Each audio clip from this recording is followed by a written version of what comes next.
Amis chers téléspectateurs, bienvenue dans votre émission Sport Week, votre magazine exclusivement sport et qui vous permet de voir ou de revoir les plus belles images de la semaine sportive. Aujourd'hui, une émission un peu spéciale. Nous allons parler du football et nous avons l'honneur et le plaisir aujourd'hui de recevoir sur notre plateau M. Alain Giresse, le sélectionneur national de l'équipe du Sénégal. Bonsoir M. Giresse. Bonsoir. Voilà, nous aurons l'occasion de parler et d'aborder toute l'actualité sportive de l'équipe nationale du Sénégal.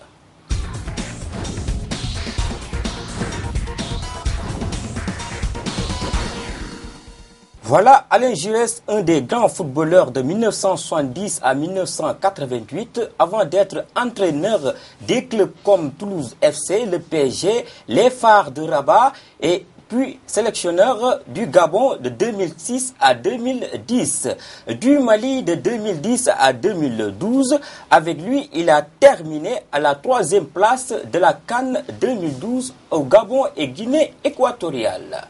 Monsieur Giresse, bonsoir. Bonsoir. Et bienvenue dans notre plateau Sport Week. Merci de m'accueillir. Voilà, suivons cet élément pour mieux connaître l'homme Giresse. Une gerbe de fleurs offerte par un jeune joueur de Sochaux à Alain Giresse, le symbole de l'hommage de tout un public à l'occasion du 500e match de championnat du Bordelais. 15 ans de carrière, 150 buts marqués. À 33 ans, le vétéran Giresse se porte plutôt bien.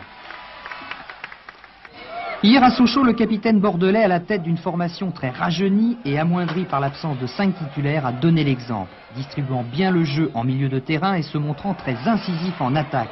90 minutes ordinaires pour Giresse le fidèle qui n'a connu que le maillot des Girondins. Les secrets d'une telle longévité, beaucoup de sérieux dans la préparation mais aussi beaucoup de patience. Giresse a dû en effet attendre 1983 pour remporter son premier titre de champion de France. 500 matchs, cela représente 750 heures passées sur un terrain, des chiffres qui n'impressionnent pourtant pas Alain Giresse. En ce 8 juillet 1982, les Français disputent la 2e demi-finale de leur histoire, 24 ans après les héros de Suède. Un coup franc de Giresse et une volée de Marius Trésor venu d'ailleurs. Le défenseur bordelais en position d'avant-centre inscrit un but inoubliable après seulement 2 minutes dans la prolongation. Le milieu de terrain français lui est en passe de se transformer en carré magique. Sous la conduite de Platini, les Bleus posent leur jeu. Six décale Giresse. Sa reprise de l'extérieur finit à l'intérieur de la lucarne de Schumacher. Nous sommes maintenant dans la seconde période de la prolongation. Les Français doivent encore défendre ce court avantage pendant 12 minutes. Mais ce diable de Littbarski domine toujours les couloirs. Roubèche, au front surdimensionné, monte à l'assaut pour donner à Fischer le but de sa vie. La défense française a abandonné le poste. Elle est donc rejointe à 3 buts partout. Le coup de sifflet le plus juste pourtant de M. Corvère qui met un terme au jeu.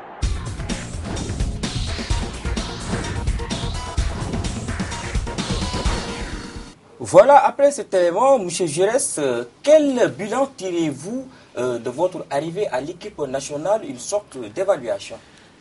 Après un peu plus d'une année, puisque je suis arrivé en janvier de 2013, donc on s'est retrouvé confronté d'abord aux qualifications, si on parle de l'équipe nationale, qualification pour la Coupe du Monde, malheureusement avec cette élimination contre la Côte d'Ivoire, sur le match retour de très peu, on a vraiment passé à côté de quelque chose de grandiose.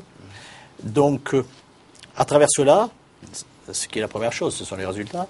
Il y a une équipe qui se construit, un groupe qui se forge, un groupe qui commence à prendre de la consistance, des joueurs qui sont investis, de représenter le pays, de porter le maillot national, des joueurs qui vraiment démontrent un état d'esprit pour cette équipe-là, des joueurs jeunes, des joueurs qui ont encore besoin de s'épanouir, de progresser. Voilà, donc on avance, on fait notre chemin n'est pas facile, mais progressivement on avance. Voilà, en tout cas en ce qui concerne le parcours à travers l'équipe nationale, qui est évidemment ce qu'on retient principalement. Après, derrière cela, il y a toutes les conditions dans lesquelles on travaille. Et c'est vrai que là, c'est d'une façon, sur le plan purement des moyens, des infrastructures, c'est là qu'il y a quand même, c'est un petit peu déficient parce que on voit les conditions dans lesquelles se déroule le championnat par rapport au stade, par rapport aux conditions d'entraînement des clubs, qui rejaillit fatalement sur les performances que peuvent avoir les joueurs et donc les équipes. Et ça, c'est quelque chose qui m'a étonné. Je ne pouvais pas imaginer que c'était comme ça. Parce qu'ici, le potentiel joueur, il est réel. Il est réel. La qualité des joueurs est certaine, mais il faut de bons outils pour pouvoir arriver à peaufiner tous ces moyens. Alain Giresse, l'homme Alain Giresse, un bon connaisseur de l'Afrique. Vous avez fait le Mali, le Gabon. Oui. Ensuite, vous avez entraîné un club phare au niveau de Rabat, à Maroc. Un bon connaisseur d'expérience vers l'Afrique. Oui, j'ai découvert l'Afrique, c'était à travers un club, vous l'avez dit, donc avec les phares de Rabat. Puis, à travers la sélection, la première, ça a été le Gabon. Le Gabon pendant 4 ans, puis le Mali. J'ai découvert un continent, d'abord, et je l'ai apprécié. Quand on vient sur un continent, dans d'autres pays, il faut avoir envie d'y venir. C'est ce qui s'est passé. Donc, à chaque fois, je m'investis dans le pays où je suis. Je prends en considération tous les éléments pour pouvoir travailler, faire avancer l'équipe nationale, puisque c'est ma mission. Ça a été le cas au Gabon, ça a été le cas au Mali. Et c'est ce que je suis en train de faire ici avec le Sénégal, en prenant en considération, en tenant compte de ce qu'est le football ici, dans quelles conditions on peut travailler et ce qu'il faut faire pour essayer d'avancer. Voilà, le Sénégal va affronter le 25 mai le Kosovo. Et qu'est-ce qui explique le choix du Kosovo? Là, je sais que ça fait beaucoup parler, notamment sur des matchs amicaux, puisque les matchs amicaux sont des matchs que l'on conclut. D'abord, on en a besoin. On avait besoin de faire un match à la fin des championnats européens, puisque c'est le dernier rendez-vous que l'on aura avec les joueurs, puisque directement, on partira directement sur les éliminatoires du mois de septembre, puisqu'il n'y a plus de date FIFA entre. Donc, profiter de l'espace que nous donne la Coupe du Monde pour faire un match. Et là, moi, le technicien que je suis, l'entraîneur, demande un match. Et les retours, les négociations qui se font, les échanges qu'il peut y avoir avec diverses possibilités, offrent le Kosovo. Donc, moi, je suis preneur d'un match, parce que le match, il a une réalité. Retrouver les joueurs, les remettre, les orienter sur les perspectives de la qualification, remettre en place, rappeler notre jeu, nos principes de jeu, etc. Donc voilà. Après, l'adversaire, il vient en second. Il vient second. Alors évidemment que le choix, il est dicté par les possibilités que l'on a. On n'a pas eu, moi j'ai jamais eu à refuser le Brésil, l'Espagne, l'Italie, j'ai jamais eu ça parce que ces contacts-là n'ont pas eu, enfin en tout cas ça n'est pas venu jusqu'à moi en me disant coach, voilà on a le Brésil ou l'Espagne, ces pays-là, non, c'était pas le cas. On n'a pas eu vraiment on n'a pas eu l'embarras du choix pour avoir un match amical. Donc moi l'important c'est que j'ai ce match amical et ce pays-là se proposer. D'ailleurs, il ne faut pas se focaliser là-dessus. Ils vont jouer ensuite la Turquie. La France termine sa préparation à la Coupe du Monde contre la Jamaïque. La Belgique joue le Luxembourg aussi avant la Coupe du Monde. Donc, chaque pays raisonne en disant c'est d'abord utiliser le match amical pour sa propre équipe, au-delà de le faire par rapport à un adversaire.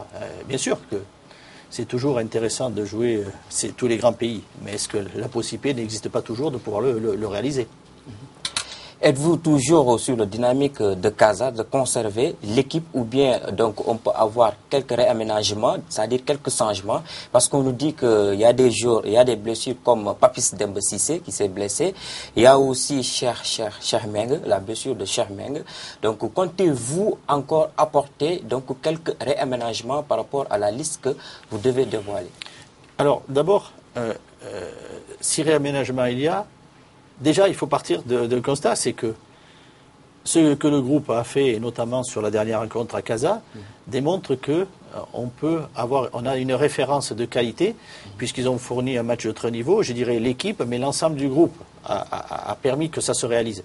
Donc, chacun a marqué des points et a du crédit. Et donc il faut continuer à préserver ça. Le match amical qu'on a fait contre le Mali, au-delà du résultat, dans l'esprit, ils ont été totalement présents. Et ils se sont investis, ils ont envie. On n'a malheureusement pas traduit les occasions qui nous auraient permis de gagner ce match. Ok. Donc voilà, on a quand même ce groupe qui commence maintenant à prendre forme, je l'ai dit, et qu'il faut continuer à aménager. Après, il y a effectivement des situations où il y a des blessés, et il y a des gens qui ne peuvent pas venir. Donc là, à ce moment-là, ça crée des changements. Et puis, vous savez, un match amical, on est toujours partagé. Est-ce que on dit oui, c'est pour faire des essais. Mais si on fait des essais avec des joueurs nouveaux, on n'aura plus les joueurs qui méritent d'être là et qui méritent aussi d'être pour les qualifications, ne seront pas là sur ce dernier rassemblement. Donc c'est un équilibre à trouver. En tout cas, quand il y a des blessés, fatalement, le joueur ne peut pas venir. Mais en ce que vous citez, il y a des joueurs qui, effectivement, comme Papis, Cissé, il est effectivement out. Mais les autres, il n'y a pas de confirmation de leur indisponibilité. Donc vous inscrivez sur le lancer fédéral, c'est-à-dire qui consiste à bâtir un collectif solide et durable. Non, mais l'objectif l'orientation de la fédération n'est pas la même. Moi, je suis sur le plan sportif. Enfin, on se rejoint quelque part. La fédération veut bâtir à long terme avec toute une organisation sportive qui permette effectivement de faire progresser l'équipe.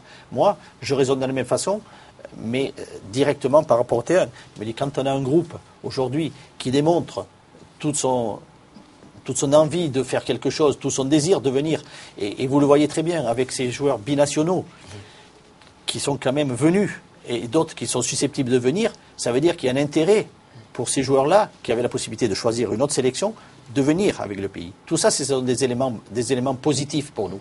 Et il faut s'appuyer là-dessus. Ça crée une dynamique, et l'équipe vit bien. L'équipe, dans les regroupements, tout se passe très bien. Je n'ai pas d'intervention particulière à faire pour que ça fonctionne parfaitement bien. Donc ce sont des acquis qu'il faut renforcer et continuer. Après, il y a toujours des possibilités que des gens s'introduisent là et prennent la même dynamique. Mais est-ce qu'on aura le temps? Parce que l'optique, c'est de retrouver très vite donc, la Coupe d'Afrique des Nations 2015. Oui, c'est l'objectif, fatalement. Mais le temps, nous utilisons le temps que nous avons. C'est-à-dire que, bien sûr que d'autres regroupements, d'autres matchs seraient nécessaires. Mais ce n'est pas la peine d'en parler puisque nous n'en avons pas la possibilité. Et nous ne sommes pas maîtres de cette situation puisque c'est dicté par la FIFA. Et la FIFA a éliminé le match de rentrée du mois d'août. Il n'existe plus. On va de suite se projeter. Donc, avec une intersaison pour les joueurs, tout ce qui peut se passer à l'intersaison, les mouvements des joueurs qui vont changer de club, beaucoup, pas beaucoup, ça on ne sait pas, qui vont reprendre avec leur club, qui seront dans quel état, on ne le saura pas puisqu'on n'aura pas ce match amical du mois d'août pour le savoir. On sera directement confronté aux éliminatoires. C'est une donnée un petit peu délicate, mais nous ne sommes pas... Le Sénégal n'est pas les seuls. Tous les pays du monde seront confrontés à cette situation. Donc, il faudra faire avec. Voilà, parlons un peu aussi le cas des binationaux. Où en êtes-vous par rapport au cas de Mbaye Niang? Toujours les transactions existent. Il vit une situation personnelle un petit peu délicate. Il était à Milan, il a été prêté à Montpellier. Alors il y avait tout ça qui faisait que dans cette période-là, il manquait un petit peu de sérénité, mais il va falloir après et là ça va au terme de la saison, que lui et moi nous accordons, enfin surtout lui, par rapport au désir olympique qu'il a de venir. Il faut que ça soit clair, c'est tout. On ne peut pas hésiter. Ou c'est moi je le sollicite pour faire partie de l'équipe du groupe. Après c'est lui qui est maître de son destin. Inch'Allah. Donc, avez-vous l'œil sur Fallou Diagne de Fribourg, ou bien sur Diafra Sakho, qui est meilleur buteur en Ligue 2? Bien sûr, mais sur ces joueurs-là, comme sur d'autres, vous prenez Fallou Diagne, qui aujourd'hui, j'ai un œil, mais pas un œil sur un garçon qui joue. Il ne joue pas actuellement. D'ailleurs, il en a parlé par rapport à son entraîneur. Ça, c'est ses problèmes personnels. C'est les problèmes personnels qu'un joueur peut avoir. Il ne joue pas. Deuxièmement, Fallou Diagne est dans un secteur de jeu où le Sénégal est très bien fourni. Les défenseurs sont trop hauts au Sénégal. il y en a beaucoup. Et on pourrait faire beaucoup de charnières centrales de même valeur. Donc là aussi, il est soumis à cette concurrence. Pour Diafra Sakho, oui, c'est un jeune qui marque des buts. Enfin, pas très jeune encore, il a déjà. Il est au-delà du très jeune. Mais il marque des buts en deuxième division. Quand vous prenez là aussi les attaquants de l'équipe nationale, ils sont tous dans des championnats de première division. Ils marquent des buts dans des championnats de première division. On a deux garçons qui vivent à peu près la même chose. C'est Papis Demba Cissé et Dembaba, parce qu'ils sont... Papis rejouait progressivement, Dembaba manque de temps de jeu. C'est ça leur problème actuellement. Les autres jouent. Donc, Diafra Sakho est confronté aussi à cette concurrence. Et son prochain défi, c'est de marquer encore autant de buts, mais en Ligue 1, alors que ce soit en France ou ailleurs. En Ligue 1, s'il reste à Metz ou s'il va ailleurs. C'est là aussi, ce sont des références qui servent aux sélectionneurs pour pouvoir un petit peu jauger et des possibilités qu'il peut avoir. Voilà, Alain Giresse, un homme, c'est-à-dire un pédagogue. Voyez-vous donc ce que vous avez vécu avec Dembaba. Donc le retour de Dembaba au Casablanca a été très très bénéfique donc au niveau du Sénégal. Et en retour de club, Dembaba a commencé à retrouver ses marques, à marquer des buts au niveau de son club à Chelsea. Qu'est-ce qui fait donc ce processus de progression? Mais moi, vous parlez d'un problème, je n'ai pas eu de problème avec Dembaba. C'est vous qui le qualifiez, c'est vous qui dites ça. Je n'ai pas eu de problème personnel. J'étais simplement confronté à un choix sportif. Et ma fonction, ça fait partie de ma fonction, que de choisir les éléments qui doivent venir ou pas. Après, il y en a toujours qui seront d'accord et d'autres qui ne seront pas d'accord. C'est le rôle même d'un sélectionneur d'être confronté au désir des uns, aux appréciations des autres. Il y en a toujours qui préféreront ce joueur à ce joueur, cet arrière à cet arrière, etc. C'est comme ça. Par contre, vous parlez de Dembaba et vous évoquez ses buts. Et je suis tout à fait à l'aise pour parler de cela, puisque j'ai échangé d'ailleurs avec Demba, parce qu'à un moment donné, il n'était pas exclu, il est revenu, mais il marque des buts, effectivement, qui sont des buts décisifs, notamment comme contre Paris, mais il a toujours le même problème. Aujourd'hui, le fait de marquer ses buts ne règle pas le problème fondamental. Il ne joue pas. Il ne joue pas. Et donc, Dembaba, quand il finit le match du Mali, il me dit « Coach, je suis mort ». Mais parce que il n'y a rien d'illogique. Il n'a pas de temps de jeu. Sa vie en club, c'est son problème. Mais il faut qu'il retrouve un club où il devienne un titulaire. C'est important. Il ne peut pas se permettre encore. Parce que même les buts que vous parlez, je veux dire, vous parlez par rapport à moi. Mais est-ce que ça lui donne même du crédit par rapport à Mourinho? Est-ce que du fait de marquer les buts, fait de lui un titulaire indiscutable après? Non. Donc vous voyez qu'il a un problème. Il vit un problème, lui, qui pour son avenir est à réfléchir. Et que, mais je ne suis pas à sa place. Penser à aller jouer ailleurs, ça me paraît être quelque chose d'important pour lui. Et ça ne sera que meilleur pour en retomber pour l'équipe nationale.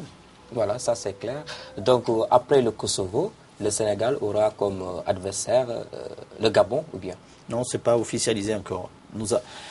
On souhaite faire deux matchs avec un espacement qui rappellera les qualifications, puisque ça va se faire sur 3-4 jours. Donc pour avoir le même rythme, et puis pour pouvoir faire tourner. Maintenant, on est toujours dans les négociations, et en tout cas, il n'y a rien d'officialisé avec le Gabon d'une manière ferme. Voilà une petite parenthèse au niveau de l'Afrique. En tant qu'un bon connaisseur de l'Afrique, quel est l'avenir ou bien la place de l'Afrique au niveau donc des championnats du monde au Brésil? C'est toujours l'éternelle question. Et je pense que ça progresse, mais d'abord, il faut que les pays qui sont qualifiés pour cette Coupe du Monde la préparent dans les meilleures conditions. Alors je dis ça, vous allez me dire, ça peut paraître évident, mais c'est la condition première. Une grande compétition se réussit si on est bien préparé. Et bien préparé, ça veut dire dans tout le travail que l'équipe a besoin, mais également aussi sur la capacité de l'équipe à vivre longtemps ensemble. Parce qu'une Coupe du Monde, c'est quasiment minimum un mois, plus la préparation. Donc, c'est des moments longs. Et être capable de se mobiliser, d'appréhender la vie en communauté et toujours pour l'intérêt de l'équipe. Et je dis ça, moi, par expérience de joueur et d'entraîneur, puisque j'ai fait les CAN. Les grandes compétitions, soit CAN ou Coupe du Monde, sont réussies parce que la préparation a été bonne. Voilà. Après, sur le potentiel des équipes, on ne peut pas dire aujourd'hui que les équipes africaines, en termes de potentiel, la Côte d'Ivoire a du potentiel, avait des joueurs de très très haut niveau, mais les autres équipes sont un petit peu en dedans. Mais, on ne peut pas dire qu'aujourd'hui, aucune équipe africaine est vraiment considérée comme la plus faible de leur groupe. Je ne pense pas. Je pense pas. Même selon les groupes dans lesquels ils ont la possibilité de se qualifier, c'est-à-dire de sortir, de se retrouver en huitième, et puis après, ma foi, d'avancer et de progresser. Et on voit bien que lors de la Coupe du Monde 2010, ça s'est joué à une barre transversale, une qualification demi-finale. Donc il faut que ça avance et que les pays progressent et arrivent à appréhender ce qu'est une Coupe du Monde. C'est une compétition extraordinaire, mais qui n'est pas évidente à prendre et qu'il faut être capable de le faire. Voilà. Après, ça se joue à peu de choses, le football. On vient de le dire. À 2 cm près, c'était une demi-finale et ça a été une élimination. Ouais. Voilà, ça c'est l'idée d'un grand technicien, d'un sélectionneur national, Alain Jurès. Mais il n'y a pas que le football en Sport Week. Nous allons faire la croisée de toutes les disciplines sportives. À présent, parlons du basketball avec la 10e journée de la Nationale 1 masculine, marquée par la victoire de HLM Basket Club sur Sibac par 53 à 53 points d'écart. Et l'ASFA s'impose devant l'ISO. Suivons ce reportage avec Momar Sissé. La 10e journée du championnat national 1 masculin a pris fin ce samedi avec les succès de HLM Basket Club, l'ASFA, du Duc, de l'UGB et de Louga Basket Club. Leader de la 9e journée, Sibac a été tenu en échec par l'équipe de HLM Basket Club par 6 points d'écart, 56 à 62. D'abord, c'est féliciter l'adversaire parce que c'était un bon match, donc chacun méritait de gagner. Si vous avez vu au début, on est passé devant par 9 points, donc ils sont revenus, ils ont pris le devant. Donc c'était un match chassé croisé. Donc ça a été positif chez eux parce qu'ils ont décroché les 2 points. Donc ils étaient à 10 points, je sais, donc ils vont être à 11 points. À 12 points, je pense qu'ils sont près de nous. Mais bon, ce qui est dommage, c'est qu'il y a eu un peu la fatigue parce qu'on a joué mercredi à Saint-Louis. Donc c'était dur de jouer à Saint-Louis mercredi enchaîné. Mais bon, je pense que ce n'est pas une raison, c'est parce qu'on a fait de mauvais choix sur le plan jeu. Et l'adversaire a pu être plus décisif au moment décisif, donc ils ont gagné. Bon, nous de notre côté, on a mal défendu, il faut le reconnaître. On a pris des peignets qu'il ne fallait pas prendre au 4e quart-temps, donc quand tu les prends, ça se paye. Bon, sur le plan mental, on est conscient qu'on doit travailler. La première place, c'était une source de motivation. Mais ce qui est important, c'est l'objectif. C'est l'objectif, on a des objectifs d'aller en play-off, donc on va se battre pour aller en play-off. C'est ça notre objectif. Donc être premier ou deuxième, l'essentiel c'est atteindre l'objectif. Donc maintenant, quand il fallait gagner ce match pour avoir 15 points, ça serait sécuriser les play-offs. Mais maintenant, il faut qu'on ait le travail, donc c'est ça. C'est comme ça le basket. Aujourd'hui, tu gagnes, demain tu perds. On les a battus en l'aller, au retour, on devait les gagner. Moi, je voyais ça plus logique. Après ça, les gosses, ils ont été un peu démoralisés par notre condition de vie. Et ça a créé beaucoup de problèmes à l'intérieur. Bon, on a pu récupérer les gosses et discuter avec eux pour au moins terminer les saisons en beauté. On a beaucoup travaillé sur le côté tactique. On avait des problèmes tactiquement. Les gosses étaient un peu indisciplinés sur le plan collectif. On a beaucoup travaillé sur ça et ça a payé aujourd'hui. L'objectif est de jouer les play-offs au moins. en levée de rideau, l'ASFA a dominé l'USO par 3 points d'écart, 53-50. A noter que les places au play-off restent jouables dans cette poule.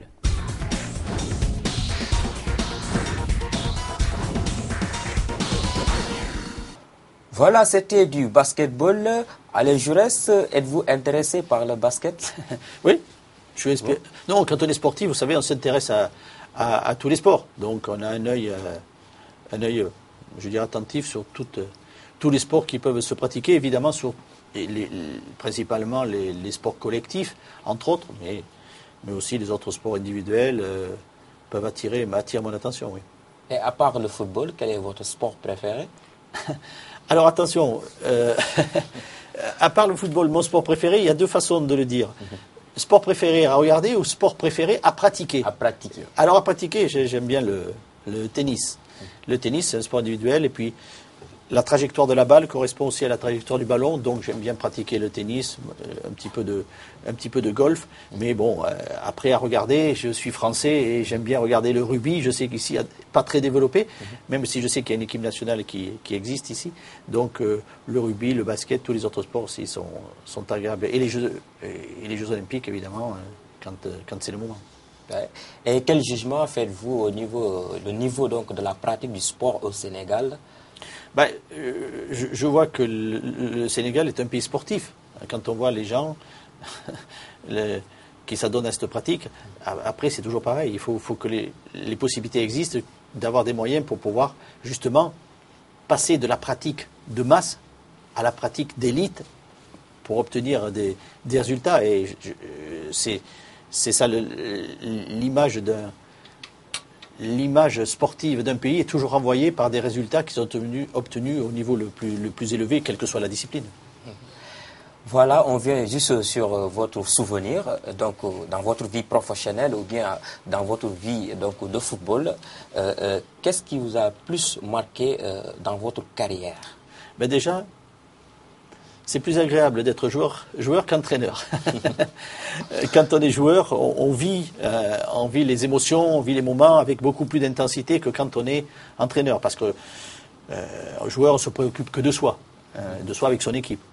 Entraîneur, on doit veiller à tout, que tout se passe bien, que les joueurs soient dans les meilleures conditions. Donc voilà, déjà ça. Et puis évidemment, donc je ferai référence aux Coupes du Monde auxquelles j'ai participé, le titre champion d'Europe, les titres avec le club. Voilà, donc c'est des moments forts qu'on vit intensément et qui restent les plus beaux souvenirs de sa carrière sportive. Et quel souvenir vous avez au Sénégal contre la France en 2002? Écoutez, d'abord une déception, en tant que Français, déçu par la performance de l'équipe de France. Le Sénégal avait mérité sa victoire.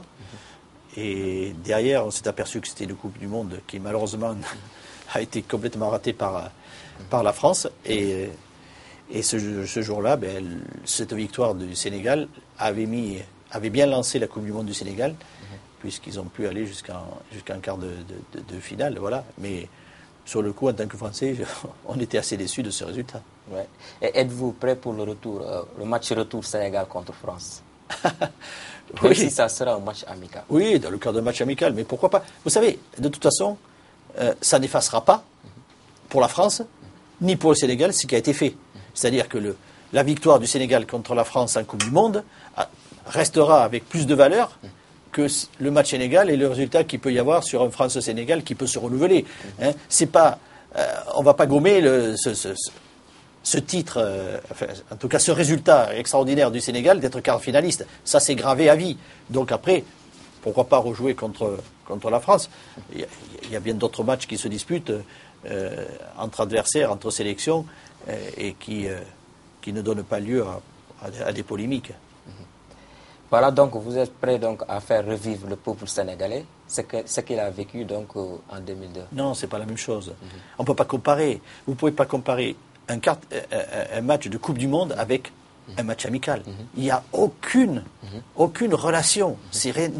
Une Coupe du Monde, c'est une résonance universelle. C'est à l'échelle planétaire.